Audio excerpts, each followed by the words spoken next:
పోవడానికి ఎన్ని కారణాలు చెబుతాం తెలుసా?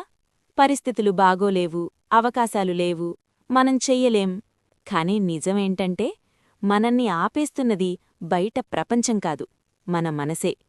ఎంత పెద్ద ఏనుగైనా ఒక చిన్న కడ్డితో కట్టబడి ఉంది. అది బలహీనమా? కాదు, అది తాను బలహీనమని నమ్మేసింది.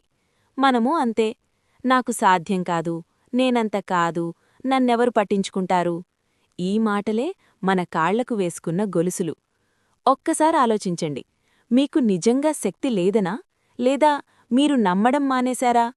నమ్మకం మారితే జీవితం మారుతుంది. భయం మీ మనసులోనే ఉంటుంది, అడ్డంకి మీ ఆలోచనలోనే ఉంటుంది.